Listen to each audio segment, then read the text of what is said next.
Os mecanismos consensuais de resolução de conflitos ganharam atenção especial a partir de 2010, com a Resolução 125 do CNJ, que instituiu a Política Judiciária Nacional de Tratamento Adequado dos Conflitos de Interesses. Depois disso, muitos tribunais trabalhistas constituíram seus centros de conciliação e núcleos especializados.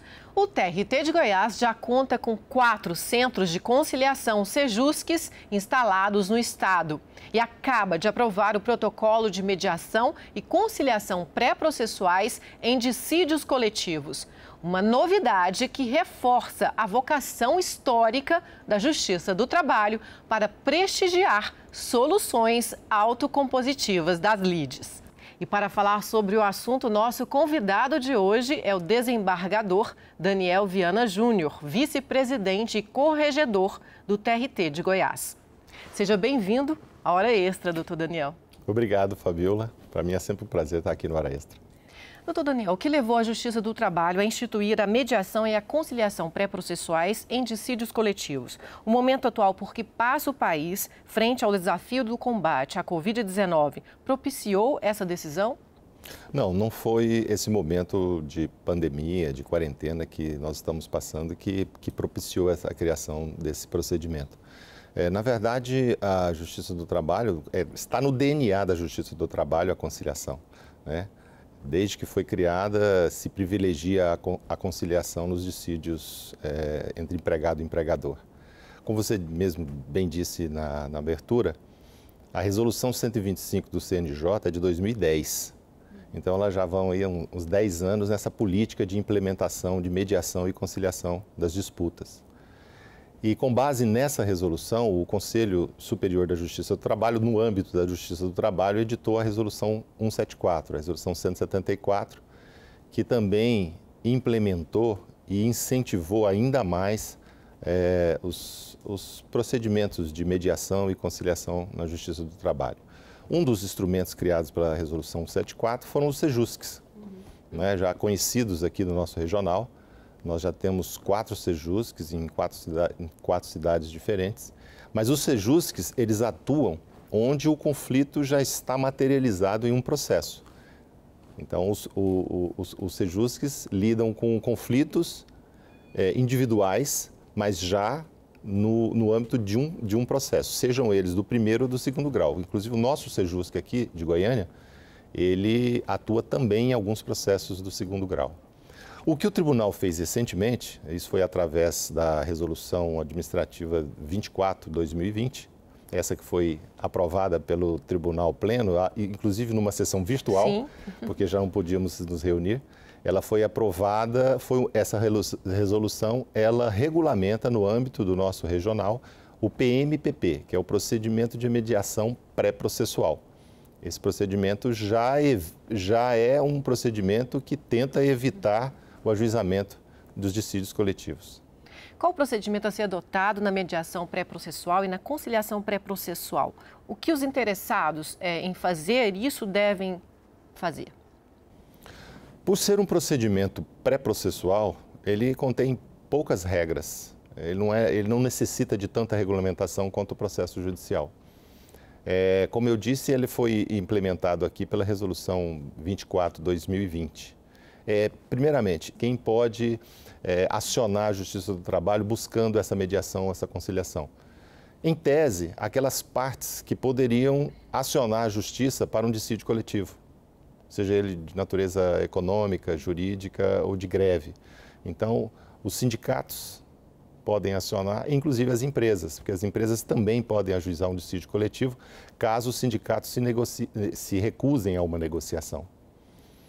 Esse procedimento, apesar dele não ser processual, tecnicamente não é um processo, ele é feito dentro do PJE, que é o nosso processo eletrônico na Justiça do Trabalho. Então, as partes entram pelo PJE e fazem um pedido de mediação ou conciliação dirigido à vice-presidência. O vice-presidente é o mediador no procedimento no PMPP.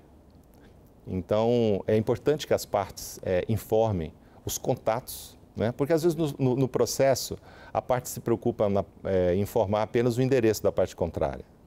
Mas no PMPP é muito importante, principalmente nesses tempos de pandemia, em que nós não poderemos fazer reuniões presenciais, que ela informe outros tipos de contatos, telefone fixo, telefone celular, e-mail, porque não são audiências que serão marcadas.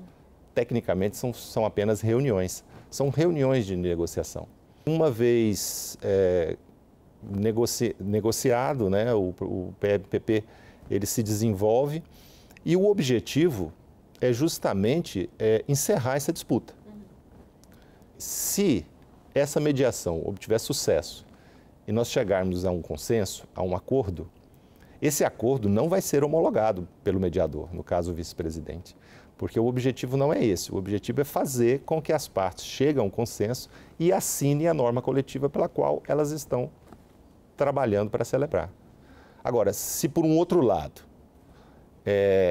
a mediação se frustra e aí a gente não consegue chegar a um consenso, o PMPP é simplesmente arquivado, né? E aí as partes, ainda em litígio, provavelmente vão ter que ajuizar uma ação que é o dissídio coletivo. Doutor Daniel, quais as vantagens de se chegar a um acordo antes da instauração do processo? Diminuição de custos, diminuição da demanda na Justiça do Trabalho? Além desses dois grandes benefícios que você já falou na pergunta, que é justamente a diminuição da litigiosidade e a diminuição de custos, a mediação é uma autocomposição, ela tem todos os benefícios que uma conciliação oferece e a gente já conhece. Diz o ditado que é melhor um mau acordo do que uma boa demanda, né? Isso é realmente sábio, porque a gente quem entra numa demanda às vezes não sabe como vai sair, né?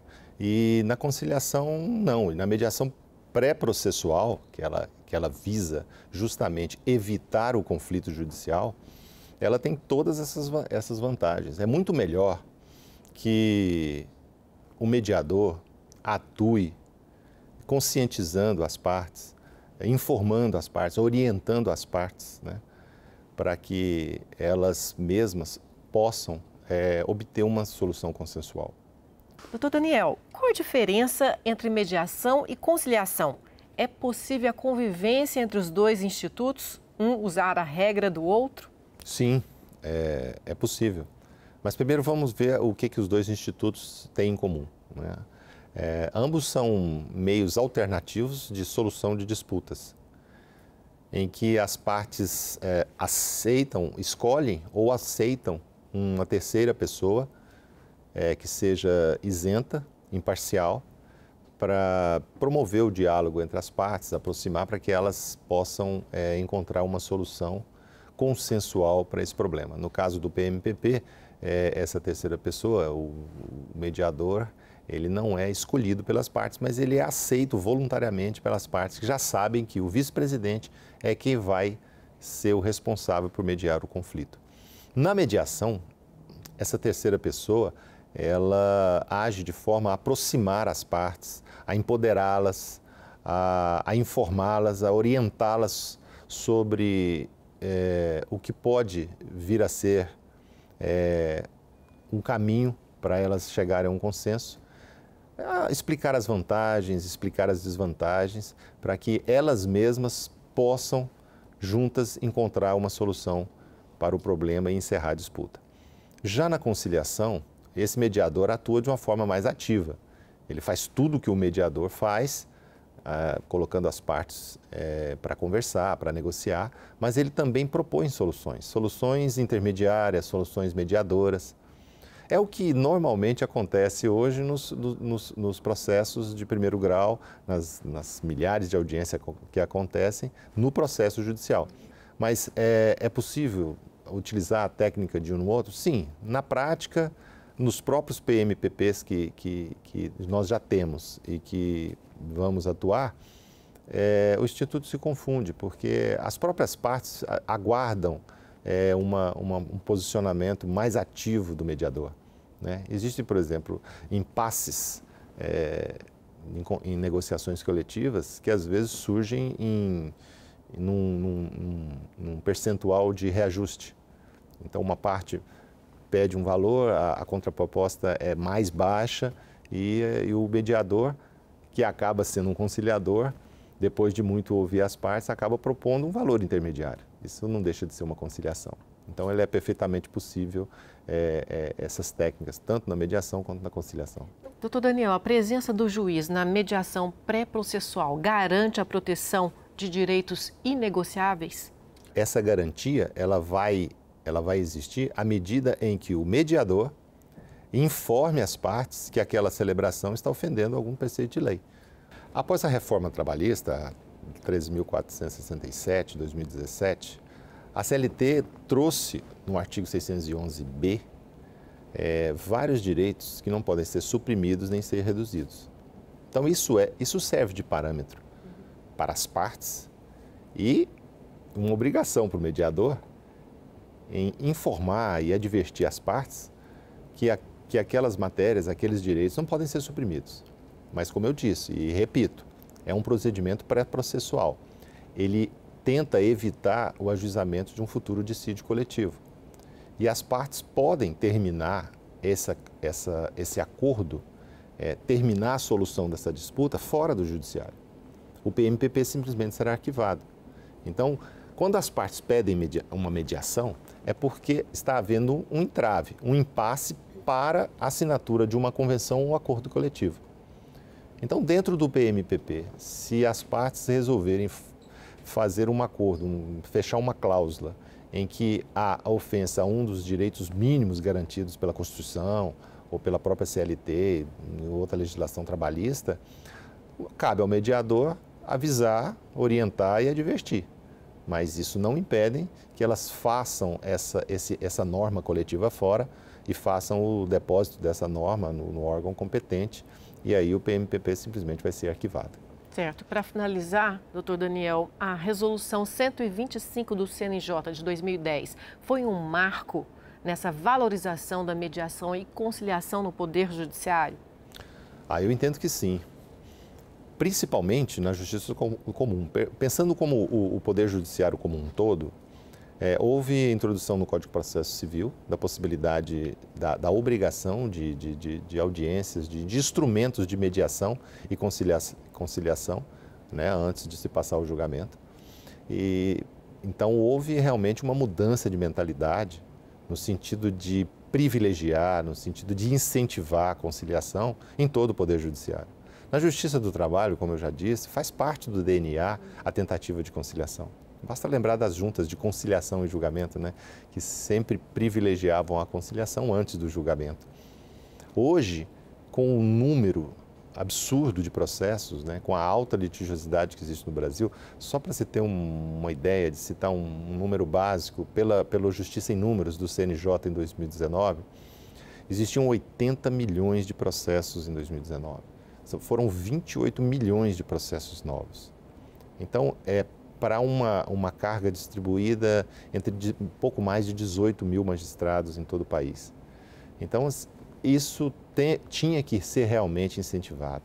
Então, realmente, foi um marco e ela foi muito importante para implementar essa política. Todo mundo sabia que era necessário, mas ela serviu para materializar e estruturar os órgãos que efetivamente atuam na mediação e na conciliação. Doutor Daniel, muito obrigada pelos importantes esclarecimentos sobre o assunto aqui hoje no Hora Extra. Eu que agradeço a oportunidade. O Hora Extra fica por aqui. Hoje conversamos com o desembargador Daniel Viana Júnior, vice-presidente e corregedor do TRT de Goiás, sobre a mediação e conciliação pré-processuais na Justiça do Trabalho. Obrigada por sua atenção e não deixe de acompanhar mais notícias do TRT de Goiás pelo portal do TRT, pelas redes sociais, pela rádio web. Até a próxima semana.